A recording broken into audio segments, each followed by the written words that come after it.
Ya, halo semuanya. Balik lagi bersama Iqbal di sini di eh, video terakhir ya dari seri tugas bahasa Inggris matematika. Ya, dan ini adalah pertemuan ke-15. Habis ini udah habis ya. Kita mungkin balik ke papan tulis lagi atau video-video lain lagi. Dan karena begitu, langsung saja mulai. Kita mulai dari vocabulary kayak biasa. Untuk kosakata pertama yaitu apotem atau apotema kalau dalam bahasa Indonesia. Jadi kita kali ini bicara tentang lingkaran ya. Nah, jadi apotema dalam lingkaran itu adalah eh, satu ruas garis dari titik pusat ke satu bagian dalam lingkaran. Anggapannya itu kayak misalkan nih ada jari-jari ya. Ada jari-jari lalu jari-jarinya itu anggapnya kepotong gitu ya. Nah, potongannya itu disebut dengan apotema.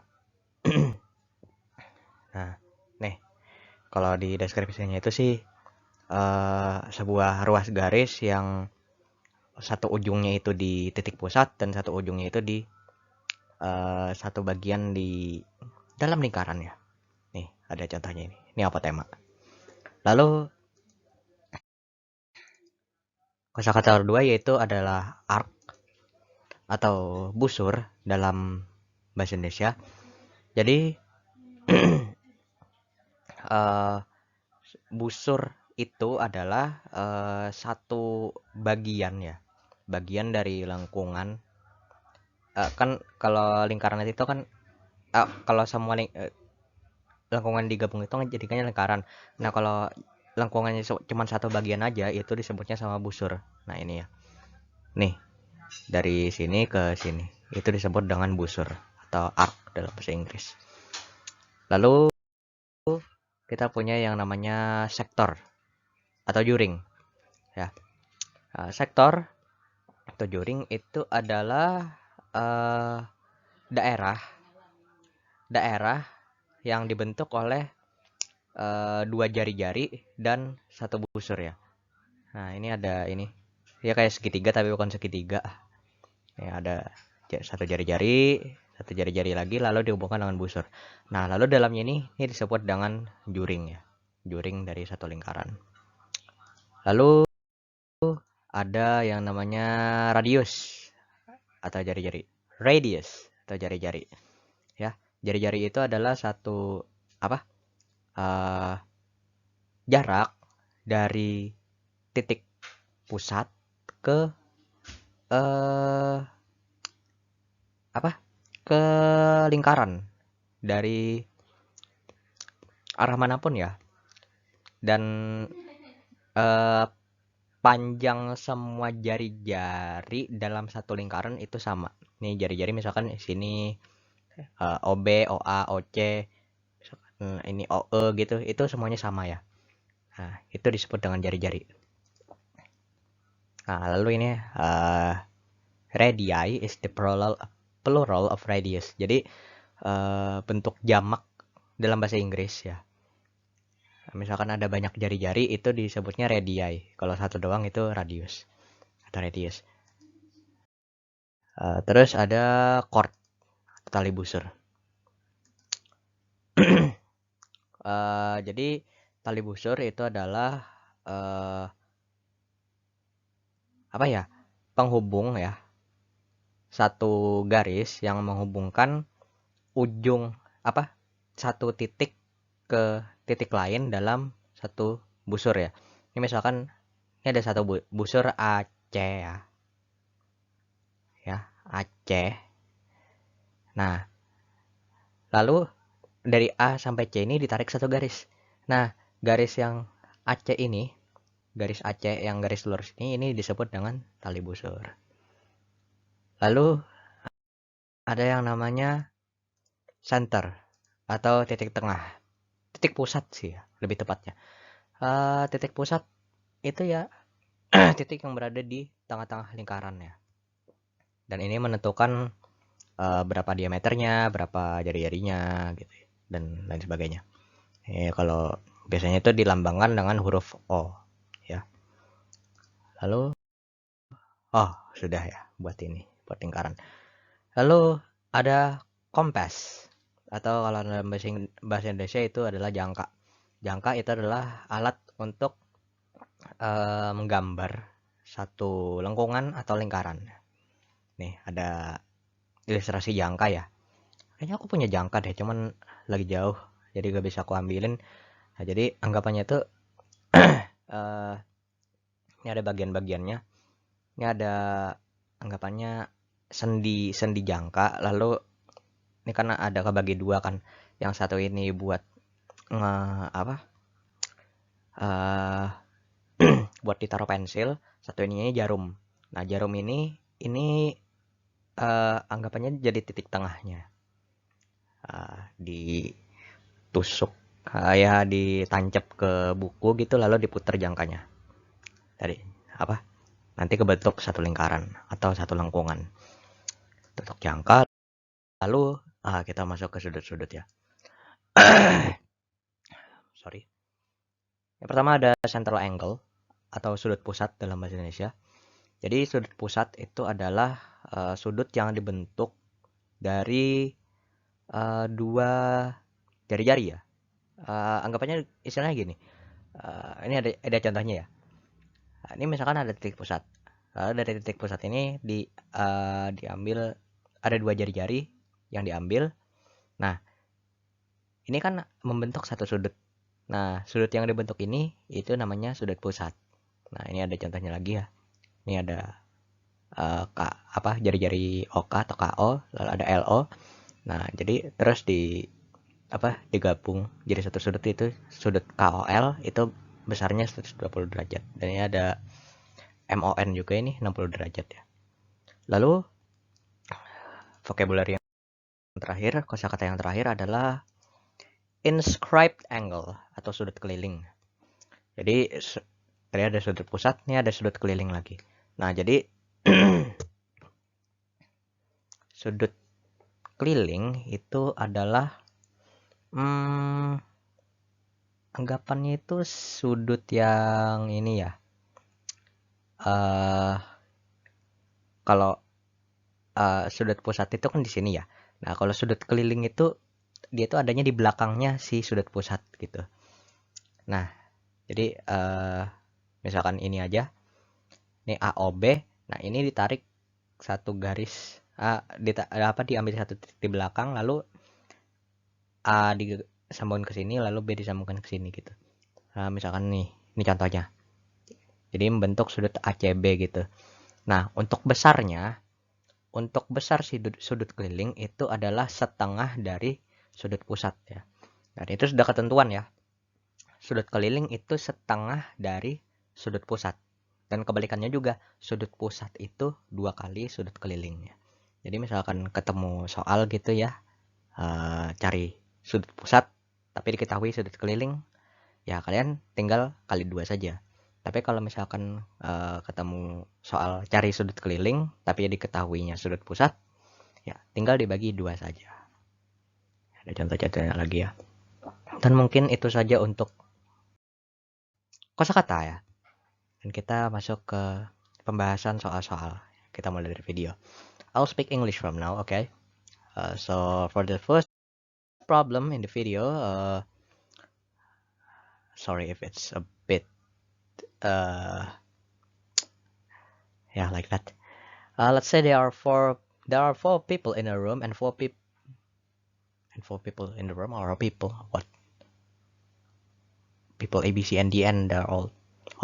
So let's say there are 4 people in the room, and they don't know each other, because they want to know each other. So they will do.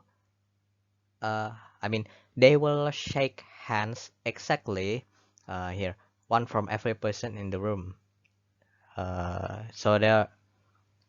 To the conclusion. So if each of these people needs to shake everyone else's hand exactly once, how many handshakes will occur?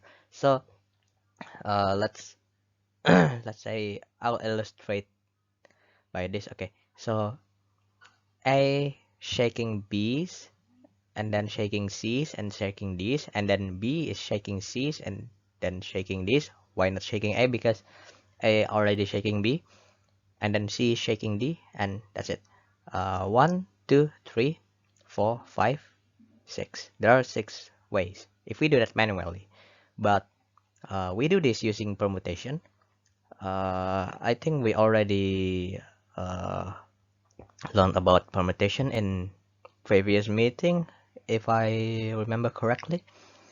So from this problem, the n is 4 because there are 4 person, and the r is 2 because when you handshake, there are when you shake hands, that means there are 2 people that are interacting. Okay, so it's basically it's combination, eh? Oh yeah, it's combination because yeah, orders doesn't matter. Order doesn't matter here, so we will use combination.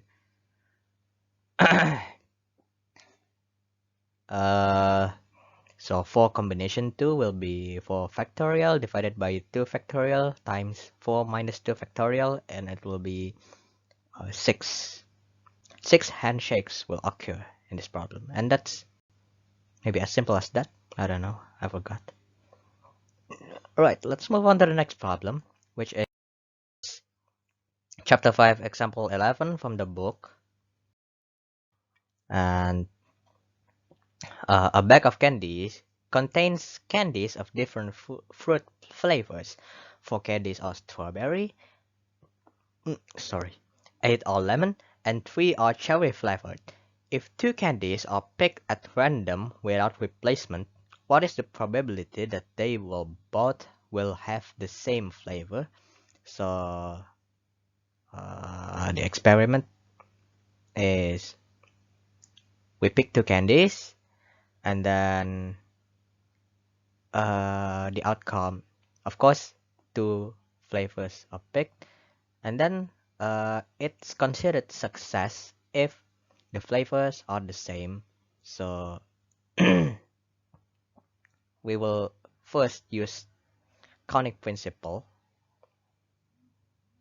Wait. Okay, I see. So for the total, let's say we will pick candies randomly and we got 2 candies. The different ways to pick 2 candies is by using conic principle is 15 times 14. Because why 14? First, we're choosing between 15, okay, and there's no replacement. So when we pick one, there will be 14 left. So the second, what is it? The second picking will be 14 candies only, and 15 times 14 will be 210, and it will be 210 different ways to pick 2 candies. And then for the successful outcome, it will be the same flavor. So this one is still with different flavor. It could be strawberry with lemon, strawberry with cherry, or etc. So in case for each flavor, first is strawberry, which is 4 candies. It will be 4 times 3 because we are doing 2 pickings like before with no replacements, and there are 12 ways to pick 2 strawberry candies, and then for 8 lemon candies there are 56 ways to pick 2 of them, and for the cherry candies, which is 3 candies, there are 6 ways that it could be the same. Oh yeah, yeah. Yep, it could be 6 ways that it could be cherry candy. So we sum all of this because all of these are successful outcome. We sum of all of this. 12 plus 56 plus 6 equals to 74. Uh, this is the total outcome, and this is the successful outcome. So for the probability, we will divide this successful outcome with the total outcome. It will be 74 divided by 210, simplified it, and it will be 0, I mean 0.352 for the chance. Or if we convert it to a percentage, it will be 35%. So the conclusion for this problem, the probability that they will both have the same flavor is 35%. And that's it for the this problem. Okay. For the next one is chapter 5, example 12.